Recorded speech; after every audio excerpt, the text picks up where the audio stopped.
dans l'émission Parole de femmes. Nous arrivons à la fin de notre semaine où nous avons découvert, en tout cas on va découvrir notre troisième femme de réveil, mais nous aurons découvert 3 femmes de réveil, 3 femmes au destin exceptionnel qui avaient toutes un point en commun. Dieu. Elles avaient un seul point en commun, c'était leur foi et leur détermination à se laisser être utilisées comme Dieu le voulait. Et cette semaine, on a parlé donc de Maria Woodworth Etter.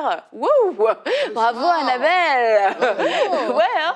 Et puis de la sœur Aimée Semple McPherson. Et aujourd'hui, nous terminons avec Catherine Kuhlman. Je travaillais dur pour ça. Et nous sommes avec Franck Alexandre. C'est bon, je l'ai. Ah, tu t'es pas trompé, c'est bon. Je ne suis pas trompée. Et Franck, vraiment merci d'avoir été avec nous cette semaine. Joie, un plaisir. D'avoir pris le temps de faire toutes ces recherches, d'avoir étudié, d'avoir collecté des informations et de nous le partager à nous qui n'avons pas lu tous les livres qu'il a lus. On lui dit merci d'avoir condensé des vies entières en l'espace de quelques minutes. Ouais, tu fais ça bien, franchement. Et comme je vous l'ai dit, encouragez Franck à continuer à raconter des histoires. Si vous voulez plus d'histoires de Franck, dites-lui en commentaire, Franck, nous voulons plus d'histoires. Il n'y a pas le son dans les commentaires, mais oui. EMC Revivaliste que Franck anime. Et on aura aussi Gospel Vision sur EMC bientôt. Ouais, mais dans ton émission, tu enseignes souvent beaucoup. Oui. Tu racontes un peu d'histoires, mais pas tant que ça non plus. Non. Moi, j'ai bien aimé que tu racontes beaucoup d'histoires. Et là, c'est des bios, c'est intense. Ouais, c'est ça, mais c'est vraiment bien. Biographie, tu fais ça bien, puis je pense que tu le fais avec... avec classe, avec respect pour elles aussi. On veut honorer leur mémoire. Voilà, exactement. Et en même temps, encourager toutes les femmes qui nous regardent et qui aspirent aussi à servir le Seigneur. Parce que ce sont des femmes qui sont de véritables sources d'inspiration. Exactement, c'est ça. Et on voit que ça date pas d'hier en plus. Et on va en découvrir donc notre dernière, Catherine Kuhlman, qui est née aussi début des années 1900. Donc, vous voyez, elle date pas de la dernière pluie. Je dis pas qu'elle est vieille, mais bon. Parce que... D'ailleurs, tu l'as connue, hein, Franck. Ouais, c'est ça. C'est ma troisième réincarnation. C'est ce que tu veux dire. Merci Annabelle, on s'en souviendra. On s'en souviendra. Donc, Franck, Catherine Kuhlman, allons-y. Alors, femme d'onction, parce que quand on pense au ministère de cette femme, immédiatement, un mot nous vient à l'esprit, c'est l'onction du Saint-Esprit qu'il y avait sur elle. Et pour, je dirais, obtenir cette onction et vivre l'onction dans son ministère, elle a payé lourdement aussi le prix. C'est une femme vraiment phénomène. On pourrait l'appeler la femme phénomène. Rarement, je dirais, un ministère charismatique aura eu un tel impact dans sa génération que celui de Catherine Kuhlman. D'ailleurs, son parcours de vie nous parle, nous enseigne, son style aussi, sa façon d'exercer le ministère n'a laissé personne insensible. Elle a subjugué, tout en laissant planer aussi certaines controverses, mais surtout, elle a fait naître l'aspiration chez des multitudes de voir la gloire de Dieu se manifester dans les réunions où l'Évangile est proclamé. Parce que ces réunions étaient vraiment des rencontres de galvanisation.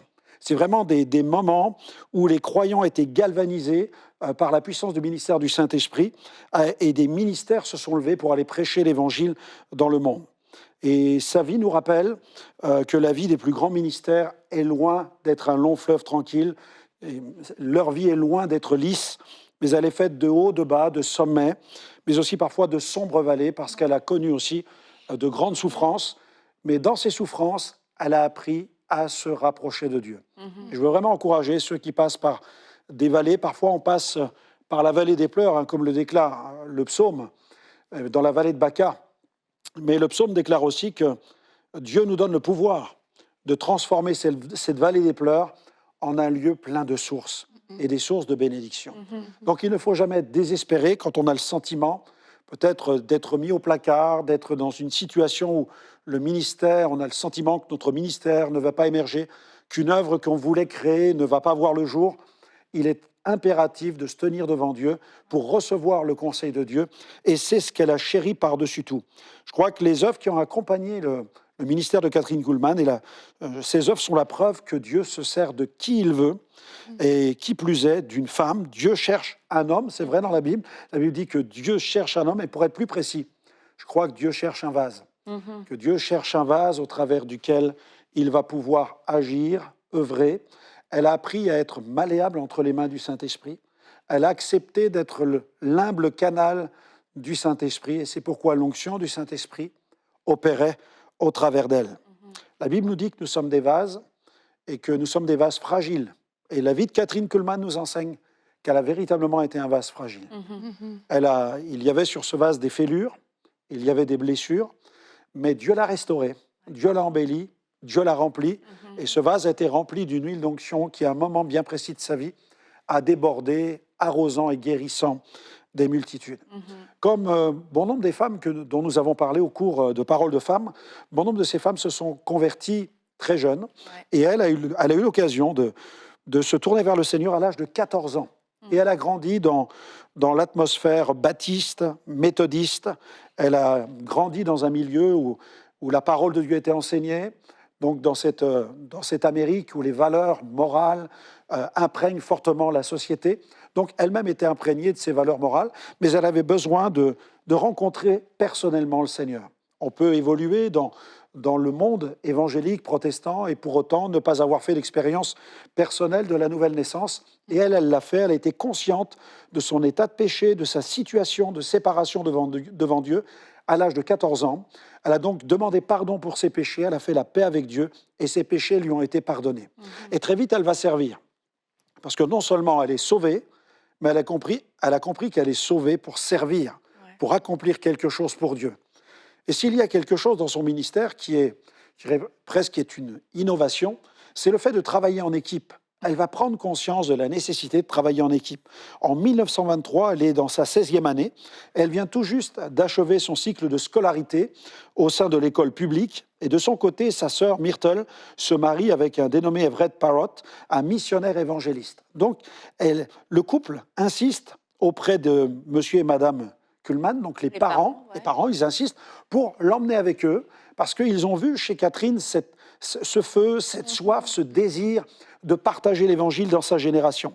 Alors ils vont commencer à mettre sur pied des tournées d'évangélisation, et au cours des diverses réunions, la jeune adolescente donc commence à témoigner, et elle raconte comment elle a rencontré Jésus, comment ses péchés ont été pardonnés. Elle commence à parler devant un public, en fait. Elle est en train d'occuper la scène et de rendre témoignage. Et à l'issue de cette tournée, le couple Parrott place Kathryn devant deux possibilités.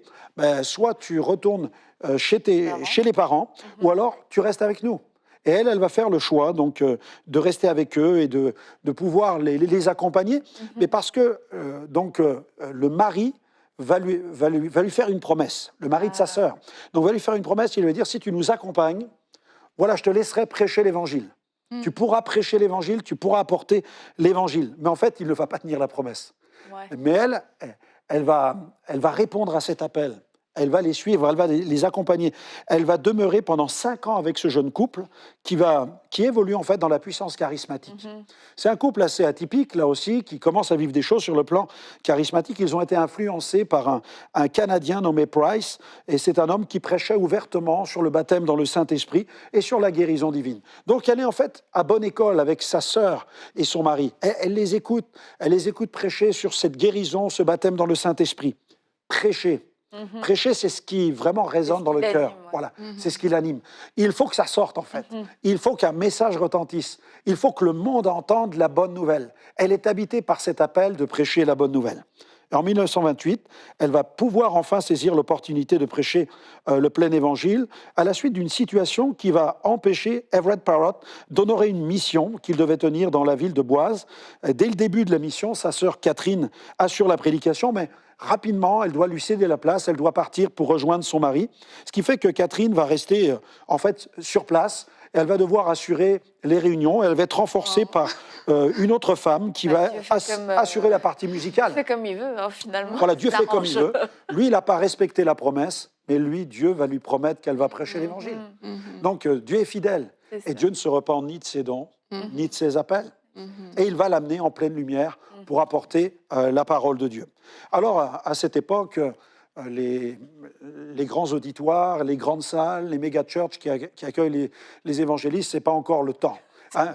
Là, c'est l'époque de la multiplication d'églises par l'implantation d'églises avec des femmes extrêmement courageuses qui, que ce soit au Canada ou que ce soit aux États-Unis, implantent des églises dans des conditions extrêmement difficiles, dans des entrepôts, vraiment dans des lieux où il n'y a pas de chauffage, où les bancs sont faits avec des tonneaux sur lesquels on met des planches.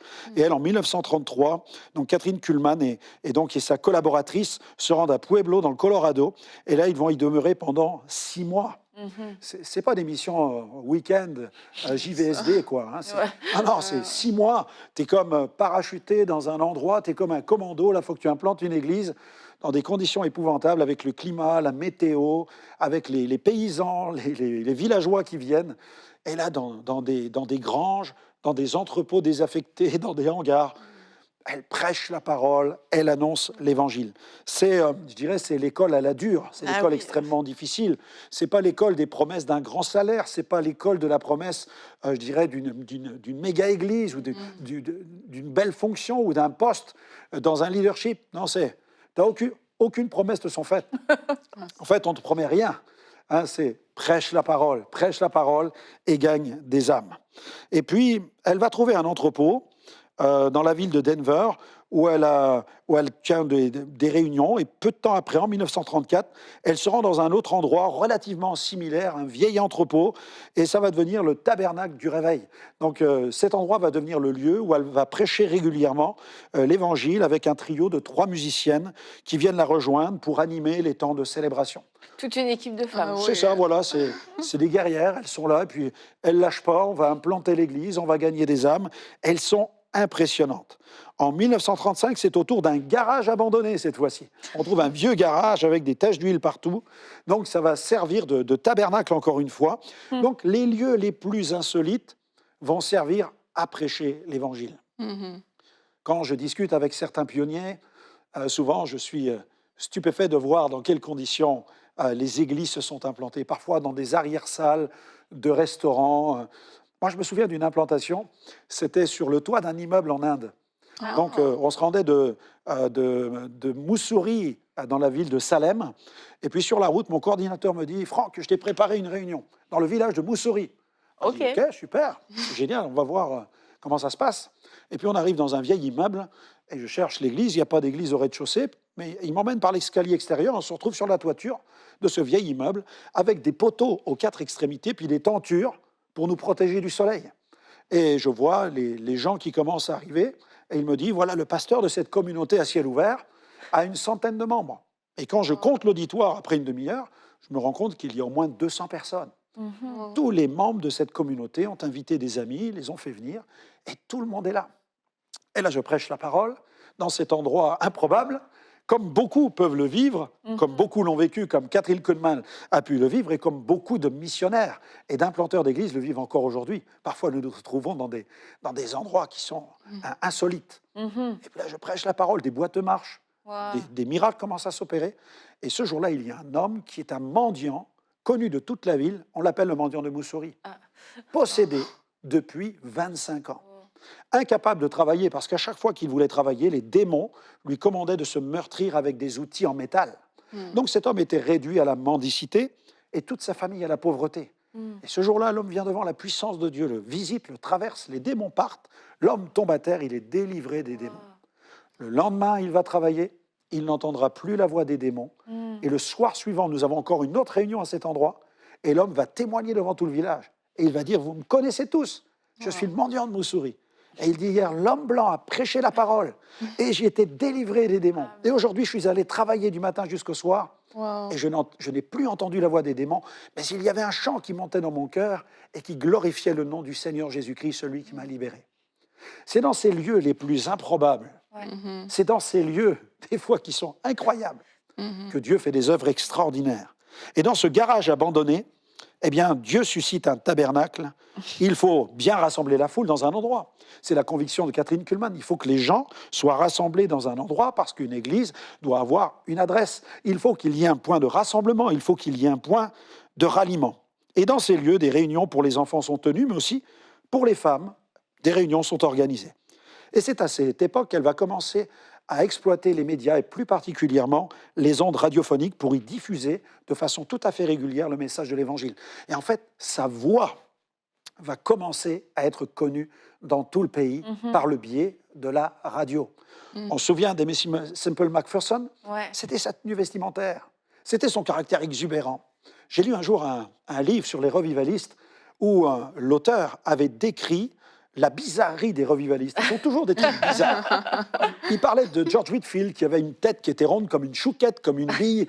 Et les gens, quand ils venaient le voir, en fait, ils ne venaient pas pour écouter sa prédication. Ils venaient pour se marrer en le regardant. D'autres venaient voir John Wesley parce que quand il était saisi par le Saint-Esprit, il se mettait à danser et à jerker sur place.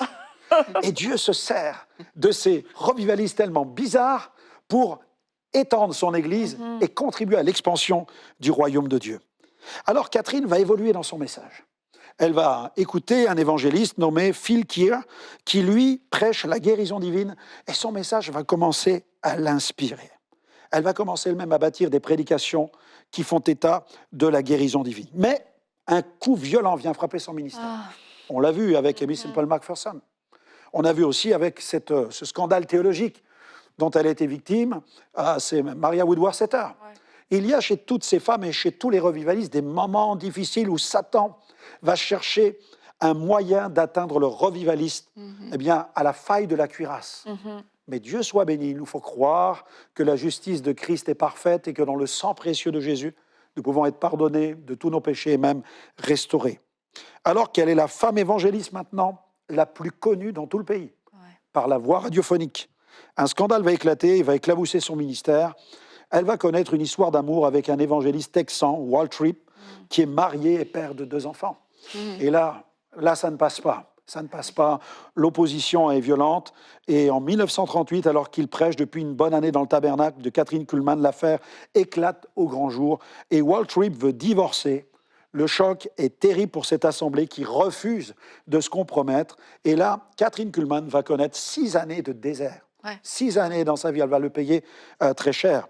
Les 2 évangélistes doivent quitter l'Église et malgré les sévères mises en garde par l'équipe du leadership de cette Église, Kuhlman et Walt Tripp décident tout de même de se marier cette même année. Mais les choses viennent au grand jour, se répandent et en fait, comme on peut le lire dans la parole de Dieu, même la mauvaise réputation, elle nous précède.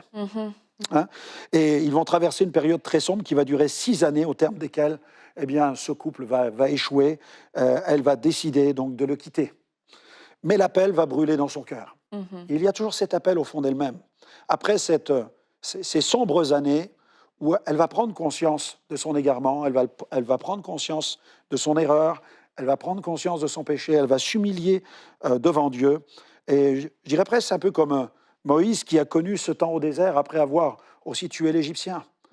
Est-ce qu'on réalise aussi que celui qui a libéré le peuple d'Israël, c'est quelqu'un qui a commis aussi un crime Et Dieu va le restaurer, et l'appel irrésistible du buisson ardent va retentir avec cette voix du milieu du buisson qui va l'appeler eh bien, à libérer tout un peuple. Ainsi, Catherine va s'attacher à cet appel, parce qu'au fond d'elle-même, il y a toujours l'appel qui est là. Elle sent cet appel, elle entend cette voix qui l'appelle au plus profond d'elle-même. Alors elle décide de reprendre la route pour proclamer l'Évangile, mais les rumeurs de cet échec la précèdent à chaque fois. Mais son ministère va vivre un véritable tournant, c'est en 1946, alors qu'elle reçoit une invitation à tenir toute une série de réunions. Des portes vont s'ouvrir sur la radio, sur diverses stations de radio, et cette médiatisation lui ouvre des portes même pour des réunions de proclamation. Alors au début, elle prêche le message du salut, elle reste attachée au salut exclusivement, mais au fil des réunions, elle constate que des personnes expérimentent la guérison. On a vu ça aussi avec Maria Woodworth-Setter, où finalement, elle constate, alors qu'elle ne prêche pas la guérison, que des gens viennent la voir et commencent à crier qu'ils sont guéris. Un don de guérison est en train de se manifester. Et en 1947, elle va cette fois-ci prêcher sur la personne du Saint-Esprit. Celui qui l'a consolée, celui qui a pris soin d'elle, celui qui ne l'a pas abandonnée, celui qui l'a relevée pour qu'elle puisse se restaurer et reprendre la marche. Des personnes témoignent, alors qu'elle prêche sur la personne du Saint-Esprit qui est là présent dans la salle, qu'il a le pouvoir de toucher chacun dans cette salle. Des gens commencent à témoigner de guérisons, de tumeurs, des paralytiques commencent à sortir même des chaises roulantes. La puissance de Dieu est à l'œuvre au travers de cette femme qui prêche un évangile de grâce. Elle va demeurer dans la ville de Franklin jusqu'au jour où ce local qu'elle utilisait pour ses réunions ne connaisse un sérieux dommage à la suite d'une terrible tempête qui va endommager le local où elle se trouve. On a l'impression que tous ces revivalistes sont toujours dans le combat, dans le conflit, dans la guerre. Tout s'acharne autour d'eux pour les empêcher aussi d'annoncer la parole de Dieu. Alors elle va s'intéresser à une autre ville, Pittsburgh. Elle avait déjà visité cette ville par le passé et en 1943, elle va y prêcher pendant 6 semaines. 6 semaines, non-stop, elle va proclamer l'Évangile. Et elle va faire là une rencontre vraiment décisive avec celle qui va devenir sa secrétaire assistante et une amie proche, Maggie Hartner. On pourrait dire aussi en quelque sorte un peu un impresario ou alors une coordinatrice, puisque ça va vraiment être son couteau suisse. C'est elle qui va l'aider, elle va jouer un rôle important dans l'organisation des réunions, elle va l'aider dans le domaine de la logistique. En fait, tout ministère a besoin d'une équipe. Jésus avait même une équipe avec lui. Et les apôtres ont appris à travailler en équipe. Il y a beaucoup trop de ministères qui n'émergent pas parce qu'ils sont trop solitaires. Et j'encourage vraiment tous ceux qui nous écoutent et qui ont un ministère à ne pas vivre en marge de l'Église, mais vraiment à s'imprégner, à s'imbriquer dans la vie d'église locale afin d'y trouver aussi des hommes et des femmes qui vont devenir leurs équipiers et qui vont pouvoir les aider à répondre à leur appel. Et c'est cette secrétaire qui va l'encourager aussi à tenir des réunions au Carnegie Hall de Pittsburgh. En 1948, le projet donc devient réalité. Des réunions drainent de grands auditoires. Son ministère connaît une phase ascendante incroyable, au point qu'elle est sollicitée pour tenir des réunions partout dans toutes les villes d'alentour. Elle est demandée de partout parce que le fruit parle pour elle. Et donc c'est un temps de bénédiction, de moisson dans son ministère. Et bien entendu, il y a de l'opposition puisqu'on l'accuse on l'accuse de fabriquer des fausses guérisons. Il y a même à cette époque une véritable controverse, non seulement sur la guérison divine, mais aussi sur le ministère de la femme. Alors elle se prend tout plein fouet. Les guérisons ne sont pas vraies, une femme ne devrait pas prêcher. Donc elle subit en même temps toutes ces attaques contre son ministère, mais elle s'accroche, elle est fidèle, elle continue à prêcher la parole inlassablement. En 1965, son ministère rayonne jusqu'en Californie. Elle tient toute une série de réunions à Pasadena, dans un grand auditorium, à Los Angeles aussi. Et puis, il y a un producteur qui va l'aider aussi et qui va lui ouvrir des portes pour annoncer l'Évangile et aussi rédiger de nombreux articles dans des journaux connus de l'époque comme People, Christianity Today et même dans le Time. Et puis elle participe à des grandes interviews. Elle fait des émissions de télé. Elle nous a précédés. C'est ça. Sur fond vert d'ailleurs. Et EMCI a produit des émissions où Catherine Kuhlman a été doublée dans Héros de la foi. Et puis on peut regarder tout de suite un extrait. Le Saint-Esprit, qui est l'esprit de vie, est donné aux croyants pour un but et pour un but seulement. Être utilisé pour la gloire de Dieu. Être utilisé pour le salut des âmes. Être utilisé pour témoigner. Non pour votre plaisir. Non pour la glorification de vous-même. Le Saint-Esprit ne glorifiera qu'une personne, et une seule. Il ne glorifiera pas aucun homme, il ne glorifiera pas, il ne magnifiera pas un être humain. Il glorifiera juste une personne, il magnifiera juste une personne. Et cette unique personne est Jésus, le Fils unique du Dieu vivant. Peu m'importe ce que votre expérience avec le Saint-Esprit a pu être. Quelle que soit la hauteur que vous avez atteinte sur la montagne. Et il y a des expériences de sommet de montagne, des expériences de sommet spirituel qui ne peuvent être décrites par le vocabulaire humain. Parce qu'elles sont spirituelles. Elles sont au-delà de la description humaine. Mais elles sont vécues dans un but, et un but seulement. pour témoigner, pour le salut des âmes perdues. Alors pour ceux qui ne connaissaient pas encore Catherine Kuhlman, voici Catherine Kuhlman. Elle avait tout un style unique et particulier. Ouais. Et il y a d'autres émissions de Héros de la foi qui sont disponibles sur MCI TV. Alors n'hésitez pas à pouvoir aller écouter ces messages. Donc un message simple, comme on a pu l'entendre, des temps de célébration. Ces réunions étaient très simples. Temps de célébration, proclamation de l'Évangile, prière pour les malades, et puis le Saint-Esprit se répandait. Elle axait sur le message de la nouvelle naissance, mais aussi elle libérait des paroles de connaissance et des choses glorieuses se produisaient. Alors il y a eu toutes sortes de polémiques autour d'elle, avec même des médecins qui l'ont accusée de fausse guérison, mais un autre médecin qui a accepté un jour sur un plateau de télévision un débat où lui, il a démontré qu'il y avait d'authentiques guérisons dans son ministère. Et puis, elle disait elle-même qu'elle n'avait pas le pouvoir de guérir, et que c'était Jésus qui guérissait au travers d'elle. Et puis, elle va terminer ses jours à la suite de problèmes cardiaques. En 1955, elle souffre de problèmes de cœur et les problèmes ne cessent d'empirer. La pression des médias, les calomnies qui sont de plus en plus fortes. Elle est hospitalisée d'urgence. Elle fut hospitalisée à Tulsa pendant l'été 75 et ensuite à Los Angeles vers la fin de la même année. Et puis, elle mourut le 20 février 1976 après une opération à cœur ouvert. Voilà. C'était une femme au grand cœur. Ouais, mais merci Franck et Alexandre pour ce marathon sur Catherine. On aurait pu faire 2 émissions sur Catherine, vraiment. Il nous reste juste quelques petites minutes. Est-ce que tu voudrais prier pour terminer cette semaine? Amen. Seigneur, merci pour l'onction du Saint-Esprit. Seigneur, cette onction, elle était sur Catherine Kuhlman et c'est la même onction que tu veux répandre sur ceux qui nous écoutent maintenant. Il n'y a qu'un seul Saint-Esprit. Et le Saint-Esprit n'est pas quelqu'un d'hier ou quelqu'un de demain, mais il est permanent. Il a traversé les siècles.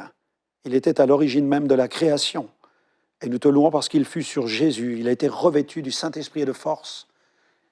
Et Jésus a été élevé en gloire. Et il a reçu du Père le Saint-Esprit qui a été répandu sur l'Église. Viens, Saint-Esprit. C'est notre prière maintenant, que tous ceux qui nous écoutent maintenant reçoivent un déversement du Saint-Esprit.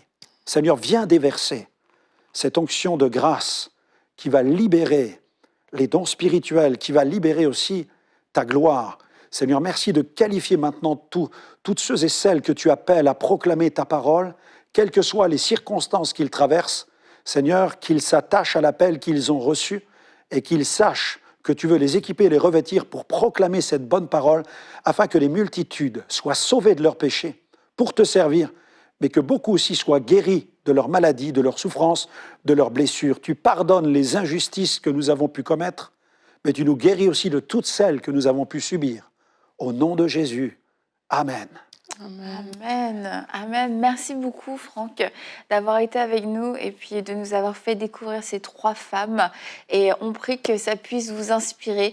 Nous sommes les femmes de cette heure, les femmes de cette génération. Dieu nous appelle, alors soyons déterminés à pouvoir le servir, à être ces vases, certes imparfaits, mais des vases où il va pouvoir déverser sa gloire. Soyons humbles, soyons déterminés à rechercher sa présence et à pouvoir faire sa volonté. Et on se retrouve bientôt pour une prochaine émission de Paroles de Femmes.